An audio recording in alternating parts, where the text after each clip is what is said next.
Baik, terima kasih. Bismillahirrahmanirrahim. Assalamualaikum warahmatullahi wabarakatuh.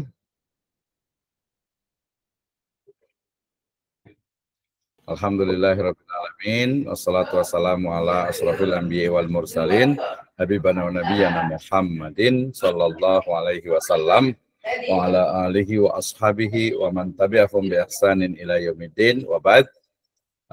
Kita bersyukur kepada Allah Subhanahu wa taala ya, di siang hari ini kita diberikan hidayah serta inayahnya sehingga kita bisa menjalankan kewajiban-kewajiban kita sebagai hamba, dan juga selawat dan salam sama-sama kita panjatkan kepada junjungan alam Habibana Nabiyyana wa Sayyidina Muhammadin sallallahu alaihi wasallam, kepada seluruh ahlul baitnya, para sahabatnya, serta orang-orang yang senantiasa mengikuti jejak sunnahnya hingga akhir zaman.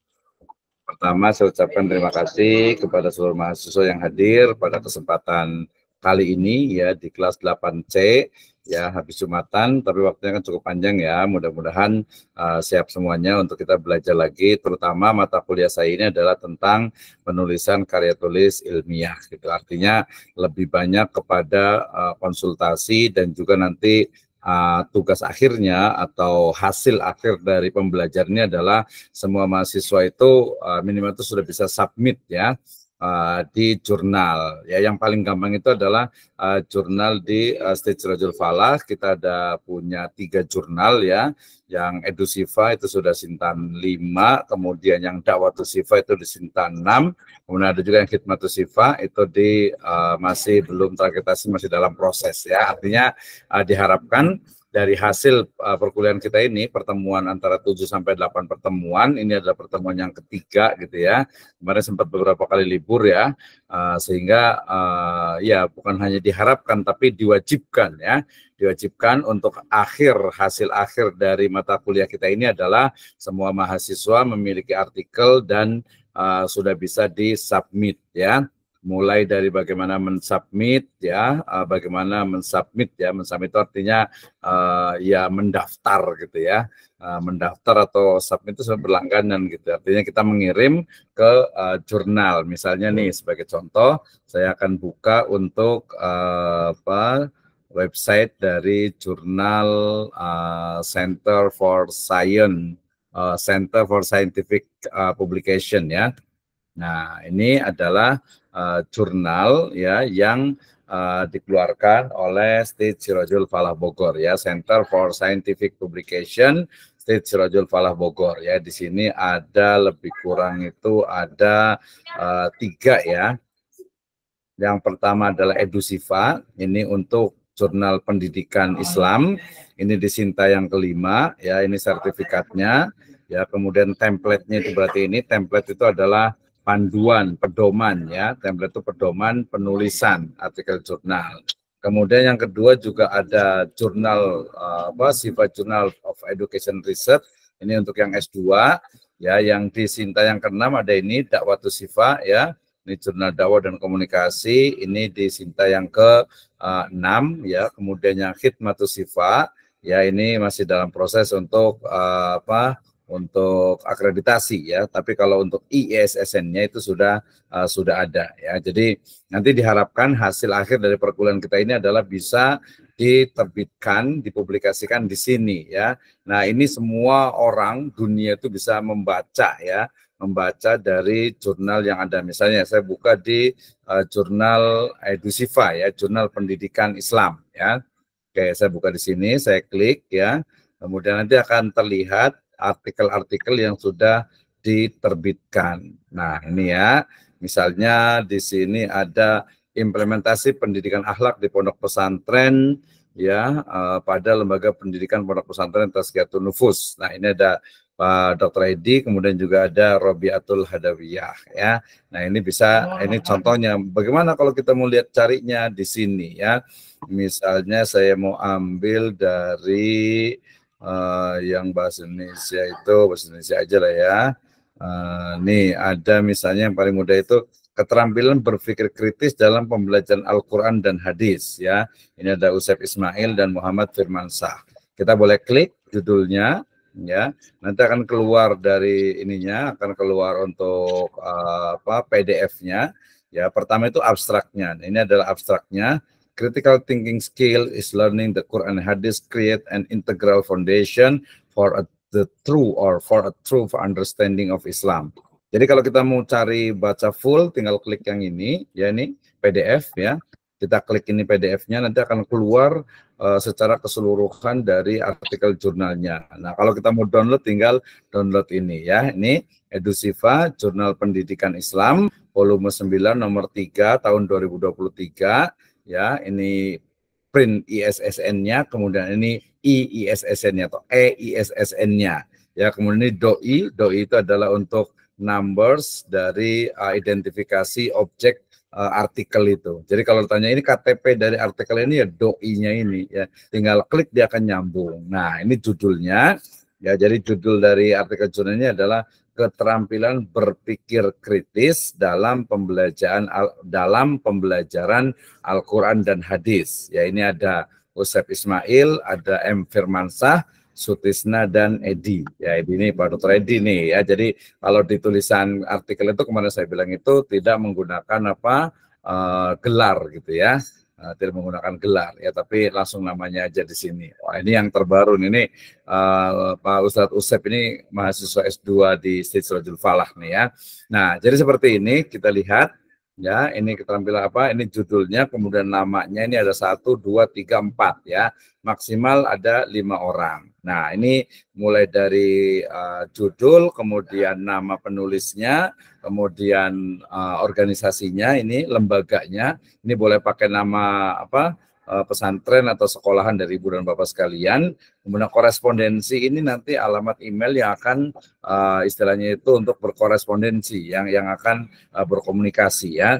Ini mulai dari abstraknya ya. Abstrak itu ya mudah lah ya, jadi tinggal di pakai Google Translate juga bisa gitu ya, nggak perlu dipikirkan ya.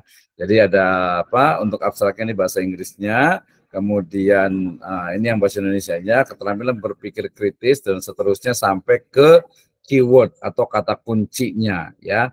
Berpikir kritis, kemudian pembelajaran, kemudian Al-Qur'an, kemudian hadis. Nah ya, jadi ini kata kunci abstraknya. Dan nanti kalau kita bikin abstrak di jurnal, ya ini lebih kurang hampir sama dengan di nanti abstrak di skripsi ya. Makanya teman-teman semua jangan khawatir. Jadi ketika kita belajar menulis jurnal, ya kita sedang belajar ketika kita menulis jurnal itu sama, kita sedang menulis skripsi, bahkan bisa dikembangkan, bisa dari, kalau kemarin di awal saya bilang itu dari skripsi yang sudah jadi dijadikan jurnal gitu ya, atau kita bisa buat jurnal dulu kemudian ditambahkan lagi menjadi skripsi gitu ya, atau secara bersama-sama gitu ya. Nah, itu sangat memungkinkan. Kayak itu abstraknya ya. Kemudian setelah abstrak langsung ke pendahuluan ya. Nih pendahuluannya nih ya. Nah, ini namanya gaya selingkung namanya itu. Jadi template-nya itu dia dibikin 2 kolom. Nah, 2 kolom gitu ya. Jadi agar bacanya itu bisa kelihatan gitu ya. Jadi urutan ke bawah baru ke sini lagi ya. Jadi ini pendahuluan, berarti nanti hari ini nanti sebenarnya nanti semuanya akan presentasi itu di pendahuluan dulu ya. Pendahuluan itu kalau di skripsi ya latar belakang, bab 1 pendahuluan, latar belakang masalah. Ini kualitatif ya, sangat mudah sekali nih ya. Ini di pendahuluannya gitu ya. Nah, nanti kalau momennya Ibu dan Bapak sekalian, teman-teman semuanya mau mempresentasikan, nanti kita akan baca satu-satu gitu ya, supaya nanti jelas arahnya ke sini ya. Nah, kemudian setelah pendahuluan, yang nomor 2-nya ini adalah metode penelitian. Wah, ini kan berarti ada tulisannya penelitian kurang i gitu ya. Nah, bedanya itu, jadi kalau memang di jurnal itu dia pertanyaan penelitiannya atau identifikasi sebenarnya sudah ada di sini ya, sudah ada di sini nih di akhir dari pendahuluan. Kita lihat nih di akhirnya ya. Jadi mulai sehingga mereka dapat mengambil hikmah dari uraian tersebut, maka peneliti tertarik untuk menggali lebih dalam tentang keterampilan berpikir kritis di dalam pembelajaran Al-Qur'an dan hadis ya. Hadis itu tadi itu ya. Jadi Al-Qur'an itu adalah pertanyaan penelitiannya sebenarnya ya. Jadi kalau pertanyaan penelitian di sini dia ya, menggali lebih dalam tentang keterampilan berpikir kritis dalam pembelajaran Al-Quran dan hadis. Nah, ini kan. Nah, kemudian setelah itu, baru di sini tujuannya, ini tujuan penelitian. Diharapkan dapat memberikan kontribusi pada pemahaman yang lebih mendalam terhadap makna dan aplikasi ajaran Islam. Ya, jurnal ini juga mengeksplorasi peran berpikir kritis dalam menjawab tantangan kontemporer dan menjaga relevansi nilai-nilai Islam dalam era modern. Nah, ini tujuannya nih ya. Baru yang nomor 2 adalah metode penelitian, kan? Jadi metode penelitian juga seperti ini. Jadi bisa kita nulis jurnal dulu, baru nanti kita jadikan skripsi, tinggal ditambahkan gitu ya.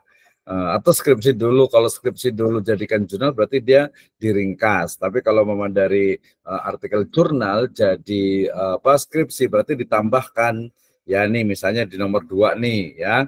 Poin yang kedua ini di bab ketiga nih ya. Penelitian ini menggunakan metode penelitian kepustakaan yang dikenal sebagai library research ya. Dalam pendekatan ini, pengumpulan data dilakukan melalui analisis sumber informasi yang bersumber dari berbagai buku, literatur, referensi, majalah, catatan, dan sumber-sumber lainnya. Ini Z 2008. Ya, ini berarti dia mulai metode yang digunakan yaitu library research. Ya, kalau mama tadi teman-teman yang di jurnalnya, deskripsinya itu pakai yang itu ya pakai ini berarti library research ini gitu ya. Oke.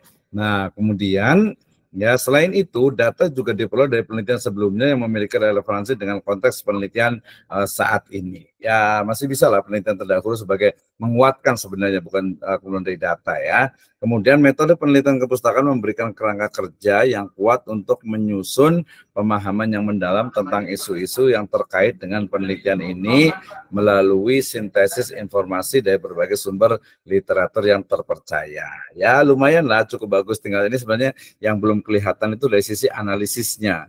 Jadi tadi kan disebutnya dengan library research ya atau library penelitian kepustakaan. Nah, penelitian kepustakaan buku apa yang digunakan harusnya disebutkan di sini gitu ya. Buku-buku apa yang dijadikan sumber dalam library research itu, apakah tadi Al-Qur'an, hadis atau tafsir dan sebagainya ya. Nah, ini berarti yang namanya itu kita bisa kalau komentar kalau istilahnya itu mengkritik mah gampang ya, kelihatan gitu ya. Oke, kemudian nomor 3 itu baru ke hasil pembahasan ya. Ini hasil pembahasan ini dia sebenarnya itu ada 2 kemungkinan ya. Ini kalau ini pengertian berpikir kritis, harusnya pengertian berpikir kritis itu dia masuk ke kerangka teori sebenarnya ya. Tapi ini diletakkan di sini ya masih bisa lah ya. Kalau hasil pembahasan sebenarnya bisa langsung ke pembahasan utamanya. Tapi ya nggak apa-apa, kayak gini dulu nggak apa-apa. Jadi hasil pembahasan mulai dari pengertian kritis itu seperti apa, critical thinking. Nah ini nanti jangan lupa kalau untuk bahasa Arab, bahasa Inggris dan bahasa asing lainnya itu ditulis miring gitu ya, italic gitu ya, italic gitu ya. Ini pengertian di KBBI. Nah lebih bagus juga KBBI ini kalau sebelumnya belum pernah ditulis, berarti dia harus ditulis Kamus Besar Bahasa Indonesia. Ya nanti baru dalam kurung KBBI. Nanti kalau setelahnya baru kita cukup menulis KBBI saja. Ya seperti itu ya. Oke. Nah, kemudian ini juga kata-kata ini kan tentang KBBI dari pikir atau fikir gitu ya. Nah, kan critical thinking-nya ini ada sumbernya Hasan 2021, Arifin 2019. Nah, ini namanya body note gitu ya. Kalau umpamanya di skripsi itu kalau nggak salah dia pakai footnote. Nanti saya akan juga jelaskan untuk pedomannya ya, pedoman penulisan skripsi gitu ya. Tapi ini kita ke jurnal dulu nih ya. Oke, ya ini adalah hasil pembahasannya, cukup panjang pembahasannya. Tadi yang A itu adalah pengertian, yang B-nya itu adalah berpikir kritis menurut Al-Quran dan hadis ya. Ini kalau kita boleh ya nilai level gitu ya, namanya juga belajar awal ya. Jadi ini adalah masih deskriptif ya, sangat simpel, sangat sederhana. Apa itu berpikir kritis menurut Al-Quran? Kita lihat hasilnya apa nih? Al-Quran satu-satunya kitab suci di dunia memberikan pengajaran pertama mengenal Sang Pencipta. Sang Pencipta harusnya S-nya besar, P-nya besar juga karena kan dia nama ya. Kemudian konsistensi dari penulisan Al-Quran ini ya, apakah A-nya itu kecil atau Q-nya yang besar gitu ya. Nah setahu saya ini yang benar nih, apakah dia pakai strip atau tidak pakai strip nanti boleh dilihat di Kamus Besar Bahasa Indonesia gitu ya. Nah, kemudian di sini ada konsisten juga nih kalau menulis SWT ya subhanahu wa ta'ala. Mau pakai subhanahu wa ta'ala panjang boleh, pakai simbol subhanahu wa ta'ala boleh. Kalau SWT ini kan S-nya besar, W-nya besar, T-nya besar. Tapi di tempat lain S-nya besar, W-nya kecil, T-nya kecil. Berarti ini dia kurang konsisten. Kalau mau ya konsisten aja, ikuti gitu ya. Nah, yang mana apakah SWT-nya itu besar semuanya atau S-nya itu yang besar? Setahu saya yang S-nya yang besar, W-T-nya itu yang kecil gitu ya.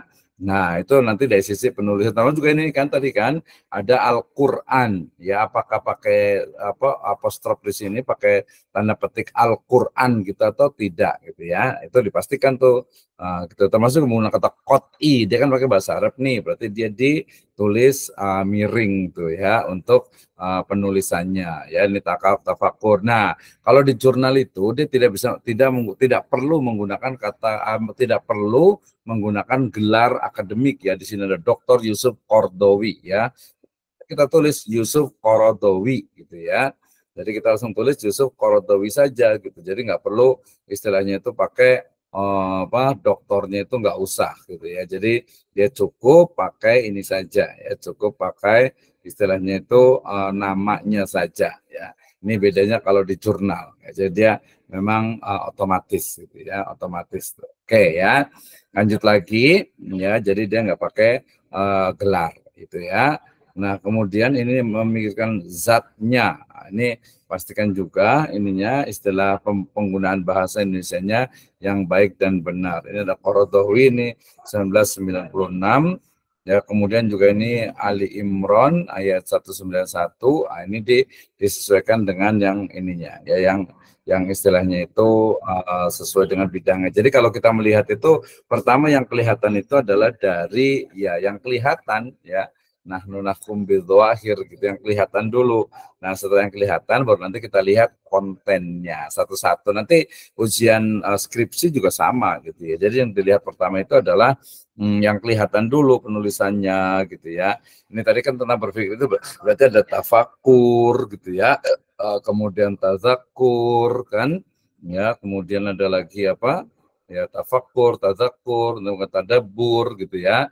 Nah, jadi tafakur, tazakur, kemudian tadabur, itu yang dianggap sebagai berpikir kritis gitu ya. Ada ta'akalu gitu ya. Jadi memikirkan ya tadi tafakkaru gitu kan. Nah, itu juga bagian dari kontennya nih. Nah, pembelajaran Al-Qur'an dan hadis ini bagaimana pembelajaran Al-Qur'an dan hadis, mungkin implementasinya ya. Kalau dia bicara tentang pembelajarannya, kalau deskripsi itu dia di bab yang kedua ya. Oke, kemudian tahapan berpikir kritis dalam pembelajaran Al-Quran dan hadis. Nih, ya pemahaman konteks sejarah dan sosial. Kemudian juga yang berikutnya adalah pemahaman bahasa dan istilah khusus. Kemudian juga ada analisis mendalam terhadap konten, studi tafsir dan komentar ulama gitu ya, kontekstualisasi dan aplikasi modern. Sampai di sini yang itu ada manfaat berpikir kritis dalam pembelajaran Al-Quran dan hadis. Nah, baru ke kesimpulan. Kita lihat kesimpulannya ya. Jadi kesimpulan disebutkan keterampilan berpikir kritis dalam pembelajaran Al-Quran dan hadis penting untuk pemahaman Islam yang mendalam. Berpikir kritis melibatkan analisis kontekstualisasi dan penerapan ajaran agama dalam kehidupan sehari-hari tanpa bertentangan dengan nilai-nilai Islam. Al-Quran dan hadis menjadi landasan utama, dengan Al-Quran kitab suci universal dan hadis sebagai penjabaran dan contoh aplikasi ajaran-ajaran Al-Quran. Berpikir kritis diperlukan untuk menghindari penafsiran. Kemudian tahapan berpikir kritis menyangkut pemahaman konteks, bahasa, analisis konten, studi tafsir, kontekstualisasi, dan aplikasi sesuai dengan kondisi. Ya, Islam I-nya besar. Terakhirnya disarankan, ini langsung ke rekomendasi, disarankan adanya penelitian yang lebih luas, khususnya berkaitan dengan metode berpikir kritis, ya, dalam menangkal penafsiran yang tidak baik maupun penafsiran yang menjauhkan umat dari ajaran Islam I-nya besar yang murni, terutama pada zaman keterbukaan. Nah, ini ya langsung ke daftar pustaka. Ini daftarnya mengikuti ABA style ya. Jadi misalnya Faris Ahmad Ibnu Mu'jam Maqayisil Lughah Kairo Darul Fikri, ini tahun 79.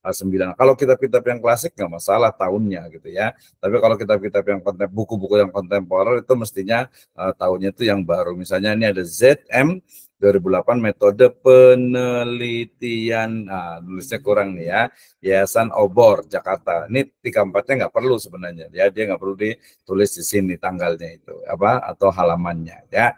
Ini nama-namanya. Nah ini rangkaian dari menulis artikel jurnal ilmiah. Jadi apa ya, sangat mudah, ini tuh 13 halaman kan saya pernah bilang kan, jadi antara 10 sampai 15 halaman. Standar itu ya 12-13 lah gitu ya, standar itu. Jadi kalau yang panjang ya dipendekkan gitu ya, jadi diringkas gitu supaya bisa lebih mudah membacanya dan to the point.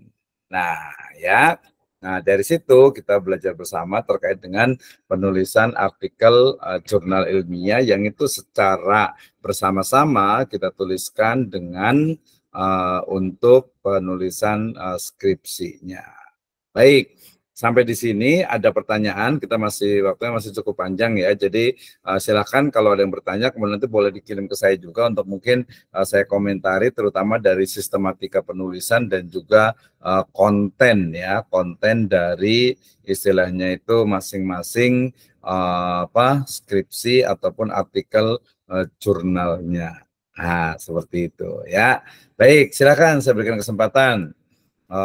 Ini ada Pak Sondang ya, sudah mengirimkan ya. Kalau mamanya berkenan, minta izin boleh saya komentari gitu ya, supaya nanti memang bermanfaat gitu ya. Oke, gimana? Silakan. Sebelum kita masuk ke ini jurnalnya, kita berikan kesempatan dulu yang mau berkomentar dulu nih. Silakan. Ada yang mau bertanya dulu? Silakan. Sambil ini ngopi kalau yang ngantuk ya. Ya, silakan. Ada yang ingin ditanyakan? Pak Ustadz Dede, silakan. Ya, bismillahirrahmanirrahim. Assalamualaikum warahmatullahi wabarakatuh. Waalaikumsalam warahmatullahi wabarakatuh. Pak Ustadz Afwan, kemarin kan dalam template EduShifa itu ada beberapa yang anak kurang paham. Yang pertama kan ada data collection sama sama diskusi. Nah, itu gimana Pak Dokter kalau dalam penyusunan itu? Ya, betul, gampang. Terima kasih Pak Dede. Jadi data collection itu kan koleksi data atau cara teknik pengumpulan data itu dimasukkan ke metode penelitian. Jadi nggak usah ditulis data collection juga nggak apa-apa. Langsung tulis tadi bagian yang kedua yaitu metode penelitian. Jadi di metode penelitian itu ya namanya juga metode penelitian kan cara meneliti ya. Yang namanya cara meneliti itu ya mulai dari ya datanya atau mungkin dari awal penelitiannya di mana, kemudian kapan, kemudian datanya bagaimana, kemudian cara mengumpulkan datanya, apakah datanya itu valid atau tidak. Sudah datanya valid baru kita uji ya. Nah, kita uji atau nanti kalau dia kualitatif biasanya langsung ke analisis datanya. Datanya itu dianalisis itu diperiksa ya, kemudian diinterpretasi ya, kemudian dipahami, baru ke kesimpulan. Itu bab metode penelitian gitu ya. Jadi ya lebih simpel lah di jurnal ini gitu ya, dan itu bisa diringkas ya. Oke, itu ya, itu jadi di data collection atau pengumpulan data. Bahasa Indonesia teknik pengumpulan data. Ya, kalau di jurnal sih ada beberapa yang ditulis, tapi saran saya langsung saja masuk ke subtopik dari metode penelitian. Seperti tadi tuh, ya bisa masuk juga tuh seperti itu. Ya. Oke, saya ulang lagi. Jadi di metode penelitian itu mulai dari lokasi penelitian, kalau dia ada lokasinya, kemudian waktunya gitu ya, kemudian jenis datanya, kemudian apakah datanya itu valid atau tidak. Kalau datanya sudah valid baru dianalisis, diinterpretasi. Dengan apa menggunakan analisis interpretasinya, analisis datanya itu menggunakan apa? Apakah mungkin pakai misalnya itu pakai konten analisis yang kalau kualitatif gitu ya, atau mungkin pakai yang bagus itu etnografi gitu ya, atau mungkin pakai juga fenomenologi gitu, atau tadi pakainya adalah misalnya tadi library research ya, walaupun library research perlu kita pahami juga, library research itu sebenarnya penelitian berdasarkan tempatnya ya. Jadi apa yang dimaksud library research berarti penelitian kepustakaan. Ya, library perpustakaan, riset penelitian berbasis perpustakaan atau bisa juga kepustakaan. Jadi library riset itu ada penelitian yang sumber datanya itu diambil dari kepustakaan, ya buku, ya kitab gitu ya. Nah, seperti itu. Ya, jadi menganalisisnya bagaimana? Ya banyak ya. Yang paling gampangnya itu adalah pakai misalnya pakai triangulasinya Miles and Habermas ya. Jadi kita lihat apakah itu sebenarnya juga untuk analisis data, sebenarnya itu untuk analisis validitas dari data. Ini benar nggak sih? Misalnya tadi menyebutkan tentang apa ya tadi dari artikelnya itu tentang pembelajaran Al-Quran dan hadis atau critical thinking. Nah, apakah itu yang dimaksud dengan critical thinking ya? Nah, kalau saya sih kalau boleh mengkritik sebenarnya belum masuk ke critical thinking ya, karena yang namanya critical thinking itu adalah satu disiplin ilmu yang betul-betul berpikir secara kritis gitu ya. Jadi bukan hanya tafakur, tadabur gitu ya. Harusnya lebih dari itu gitu ya. Tadabur itu kan berarti kan dia memahami, dan itu pun tadi contoh-contoh dari hadis ya. Tapi ya kalau untuk ini sudah cukup bagus lah, sudah bisa lah gitu ya. Itu yang pertama, data collection ya. Kemudian yang kedua, tadi terkait dengan apa Ustaz Dede? Diskusi Pak Dokter, kan di situ ada diskusi. Ya betul. Kalau diskusi itu adalah di setelah temuan data itu sebenarnya di pembahasan ya. Jadi diskusi itu ya pembahasan gitu ya. Jadi boleh dipisah, boleh disatukan. Kalau disatukan berarti dia adalah hasil penelitian dan pembahasan. Ya, kalau deskripsi ini di bab keempat ya. Jadi di bab keempat itu adalah temuan datanya, hasil penelitiannya. Ya, setelah hasil penelitian itu ditemukan, baru kita analisis, kita bahas ya. Pembahasan itu disebut dengan diskusi. Ya, jadi didiskusikan, ini benar apa enggak nih, ini interpretasinya A, ini interpretasinya B, kemudian ini kok bertentangan dengan ini, itu namanya didiskusikan. Nah, seperti itu ya. Jadi di hasil penelitian dan lebih tepatnya pembahasan, itu diskusi. Ya. Oke, terima kasih. Ya, ada lagi boleh nggak apa-apa, silakan. Ya, terima kasih. Ada yang lain? Kalau tidak, nanti saya akan bacakan untuk artikel yang ditulis oleh ini ya, Ustadz Sondang Edila ya. Mudah-mudahan berkenan. Nanti yang lain biar belajar nih ya, biar belajar sama-sama. Sebelum saya lanjutkan, ada pertanyaan? Ada yang lainnya terkait dengan ini, kita harus tanya satu-satu nih. Kita ini belajar itu bukan hanya belajar istilahnya itu mendengarkan ya, tetapi langsung praktek nih. Tadi terima kasih Ustaz Dede. Ya, udah sampai di mana nih penulisan skripsinya secara bersama-sama dengan penulisan jurnal ya. Bisa langsung nih Ustaz Fajar gimana? Ustaz Dede dulu ada komentar silakan. Ya, silakan Ustaz Dede. Secara garis besar Pak Dokter tadi alhamdulillah sudah. Kalau dari apa namanya? Kalau dari template kemarin yang di Share. download dari Edu Shiva itu kan memang karena memang berbahasa Inggris jadi agak kerepotan juga untuk apa? Ya tadi kayak semisal tadi gitu, tapi secara garis besar alhamdulillah tadi sudah dijelaskan sama Pak Dokter. Kayak tadi kan data collection itu ternyata di metode penelitian saja Iya, gitu. betul. Jadi kan tidak ada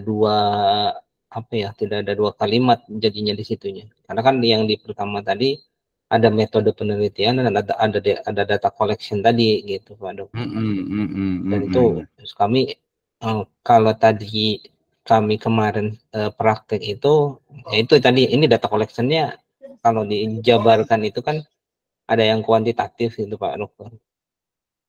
Nah kita yang kebingungannya di situ yang gitu tadi itu. Ya, nggak apa-apa. Makanya nanti kemarin dikosongkan saja dulu tadi. Ya, betul, nggak apa-apa. Justru nanti makanya ketika dipraktek kemudian nanti di komentar itu akan lebih paham biasanya karena langsung praktek gitu. Kalau kadang kita ngomong doang juga kadang teorinya susah juga, lupa lagi gitu ya. Ya. Tadi sebenarnya kalau data collection dengan metode penelitian itu kalau di tesis, deskripsi itu ya memang bukan dipisah, artinya berurutan. Nanti harus dipahami juga ada metode penelitian, ada desain penelitian, ada pendekatan penelitian, ya, ada research approach, ya. Sebenarnya yang benar itu kuantitatif atau kualitatif, dia sebenarnya adalah research approach atau pendekatan penelitian, ya. Kalau data collection, pengumpulan data melalui apa, menggunakan apa, ya, kalau kuesioner, ya, mungkin ya, atau survei, atau mungkin observasi, interview, wawancara, atau mungkin collectingnya itu ngambil dari ayat Al-Quran, hadis, atau mungkin kitab-kitab para ulama misalnya. Itu adalah data collection. Saya lebih menerjemahkan dengan teknik pengumpulan data. Nah, mungkin masih ada yang bingung juga nih, apa sih ya, bagaimana, apa sih teknik pengumpulan data, atau mungkin data itu apa ya? Misalnya saya penelitiannya ini, berarti data saya apa ya? Boleh ditanyakan gitu ya. Ya misalnya kan terutama yang kualitatif nih, misalnya berarti data Anda itu apa, yang mana datanya? Itu perlu dijelaskan, yaitu perlu istilahnya itu dijabarkan supaya betul-betul paham. Ya, jadi sekali lagi tadi saya Dede dan yang lainnya. Jadi kalau untuk kemarin itu kalau di template itu bahasa Inggris ya nggak apa-apa juga biar paham ya. Kalau bahasa Indonesia ya gampang lah, jurnal itu ya. Tadi setelah judul, kemudian nama penulis maksimal 5, kemudian institusi atau lembaga, kemudian lagi emailnya ya. Setelah email itu baru nanti abstraknya bahasa Inggris dengan bahasa Indonesia ya. Kemudian setelah abstrak baru pendahuluan ya. Nah, pendahuluan itu sebenarnya ringkasan dari latar belakang dan juga rumusan masalah serta tujuan penelitian. Itu pendahuluan. Nah, setelah pendahuluan selesai, langsung masuk ke metode penelitian ya. Sebenarnya kalau deskripsi itu setelah pendahuluan itu dia harus masuk ke kerangka teori sebenarnya gitu ya. Tapi karena ini jurnal, beberapa itu tidak menggunakan itu, dia langsung ke metode penelitian ya. Nah, metode penelitian berarti tadi dikatakan mulai dari lokasi dan waktunya, kemudian datanya itu sendiri, sifat dari datanya, kemudian teknik pengumpulan datanya, ya dengan menggunakan apakah dia pakai survei atau kuesioner atau mungkin interview atau mungkin observasi atau mungkin studi pustaka, teks gitu ya, atau mungkin juga laporan keuangan kalau ekonomi dan sebagainya gitu ya. Setelah itu data ditemukan baru how to analyze ya, bagaimana menganalisis data itu. Nah, sudah tahu cara menganalisisnya baru langsung disimpulkan. Nah, itu adalah metode penelitian. Setelah selesai metode penelitian langsung ke hasil penelitian. Hasil penelitiannya itu apa gitu ya, sebutkan gitu ya. Nah, boleh digabungkan juga hasil penelitian dan pembahasan ya. Ini biasanya result and discussion. Ya, jadi resultnya, hasil penelitian seperti apa, discussionnya, diskusi atau pembahasannya seperti apa. Terus baru ke kesimpulan dan daftar pustaka. Udah itu aja. Jadi nggak ada yang susah sih ya gitu ya. Nah, yang susahnya itu adalah kalau nggak pernah mencoba gitu.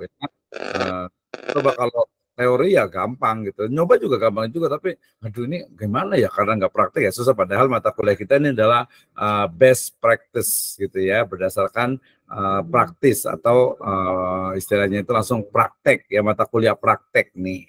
Oke, itu ya mudah-mudahan cukup jelas. Silakan, ada yang lain? Iya, silakan. Ada yang mau masuk lagi?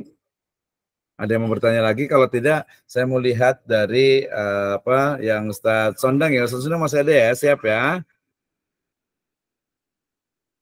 Nah, Ustaz, tapi ala kadarnya itu, Ustaz. Nggak apa-apa, nggak apa-apa. Justru ini mohon maaf, jadi nggak apa-apa ya, bisa buat belajar dengan yang lain gitu kan ya. Nah, Ustaz. Jadi bisa untuk belajar dengan yang lain. Oke, sebentar saya matikan ini dulu recordnya.